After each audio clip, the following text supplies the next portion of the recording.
similarly, in probability also there are several what you call terminologies. Okay, so like suppose I'm flipping a coin. Okay, so I flip a coin, right? So when I flip a coin, there's two possibilities, either heads or either tails, right? So there's two possibilities. So there's a chance of getting one of them, right? Actually, this happens like if you take a coin and flip it for 50 times, okay, at least 100 times. So if you flip it, actually, really you do it. I mean, really you take a coin and flip it for 100 times. Maybe you get 48 heads and 52 tails. So this really happens, right? The probability is really happening. So 50-50, there's a chance of having 50-50. So the chance of happening something is called the probability. Okay. So in probability also, like similar to sets, like there are a few terminologies. Then this terminology is actually not very important, but you will ultimately the tree diagram and the grid. But for solving questions, these two are important: the tree diagram and the grid. So we will quickly go through the terminologies first. The first one is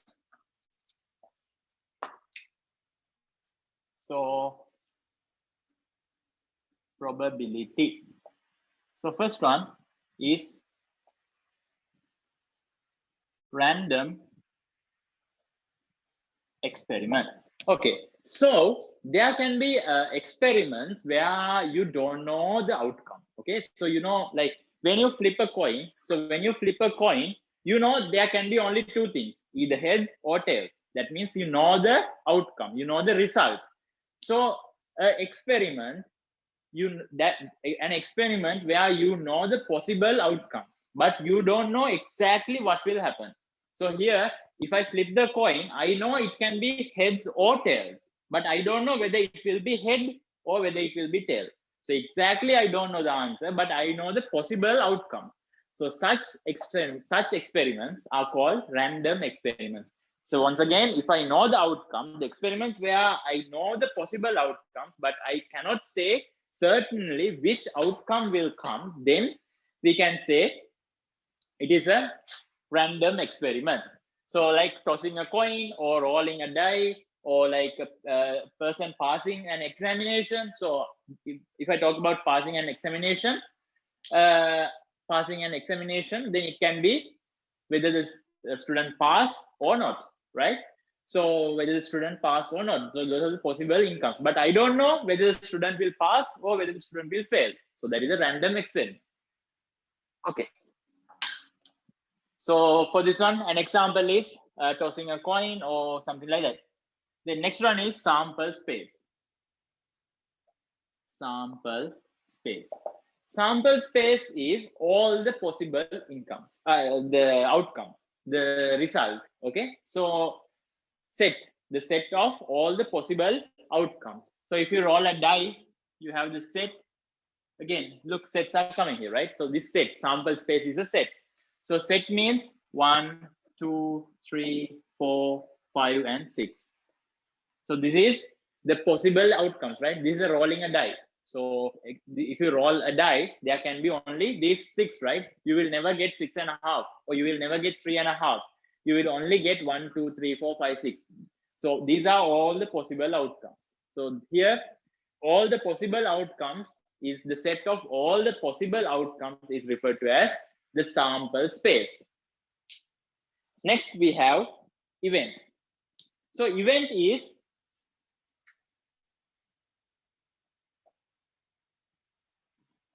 it can be event is a subset of the sample space. That means a part of the sample space. So that means if for an event to happen, there should be a condition, right?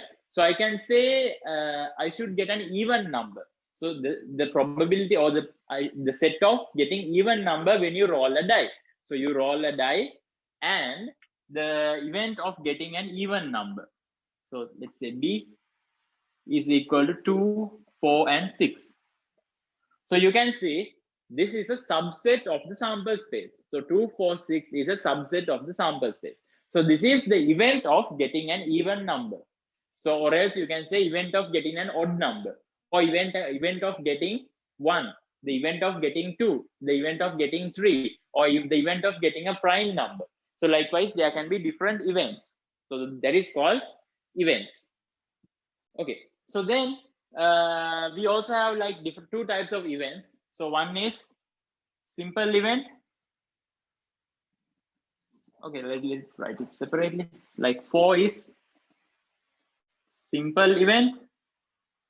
So simple event means like the event will have only one outcome, one item, right? One possible outcome. So this event have 3 possible outcomes, right? So look, we have, it can be 2, it can be 4, it can be 6. So there are 3 possible outcomes. But if there is only one outcome, so you are tossing a coin. Where's my coin? Yeah, tossing a coin, right? So you are tossing a coin. So there can be only one possible answer, right? So event of getting heads. So B is, the set of B is getting heads. Or the set is, this one C can be getting 2 when rolling a die. So when you roll a die, you get 2. So there's only one possible outcome. So those are called simple events. So if that is a simple event, then a composite event is, we have composite event. Composite event means there can be more than one. So that is, this is a composite event. This is a composite event. So composite event means there can be more than one outcome. Then we have equally likely outcome. So if I toss a coin, if I toss this coin, the probability of getting heads, the probability of getting heads and probability of getting tails has the same chance, right? So it is a 50-50 chance. So probability of getting a head or probability of getting a tail is same. So then such types of events are called equally likely outcome, equally likely event. Okay, so in this coin, getting a heads or tails has equal chance. There's no different, right? Unless, so if it is a casino coin, if there's a like one side unbiased, right? In every question, there's the word unbiased. Unbiased means there's an equal chance of getting heads and tails because they want to show that it is equally likely. Okay, so if the coin is not biased, in that case, there will be equal chance to get heads or tails. Similarly, the die, rolling a die. So rolling a die has equal probability of getting one of the 6 numbers. So that is an unbiased die.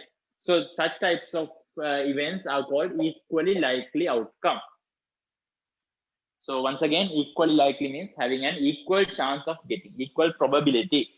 Then number 8, PA. PA means probability of happening an event. The event is A. Okay, so A is A is a sample space, right? So I will name like B. So probability of B. Probability of B. So probability of B happening.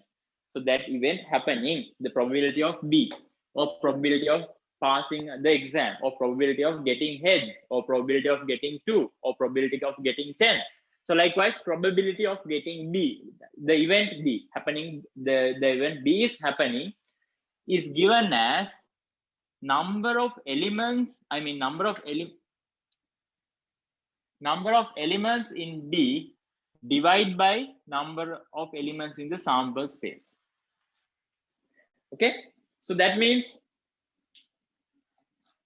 okay, give me 1 second. So that means the probability is defined as the number of chances of getting that, the number of elements in the set. That is like here you can say the event is number of elements is 2, 4, 6. Number of elements is 3. The number of elements in the sample space is 1, 2, 3, 4, 5, 6, right? So you can say in this case, you are rolling a die. So die has 6 sides, right? So number of elements, probability of getting my event B is getting a even number. So getting an even number from the die. So my sample space is what? What is my sample space? My sample space is 1, 2, 3, 4, 5, 6, right? So in my sample space, there are 1, 2, 3, 4, 5, 6 elements. So it is going to be 6 elements. Divide, and in my event, getting an even number, that is probability of number of elements in B, is going to give me 3. So that is going to give me 1/6. Sorry, 1/3/6 means 1/3. So this is the probability of obtaining an even number from by rolling a die. So total number of elements is 6. Then in the sample space is 6, and on the event is 3. So 6 divided by 3. So similarly, if I toss a coin, tossing a coin. So tossing a coin, sample space is going to be heads and tails. My sample space is heads and tails. So the probability of getting heads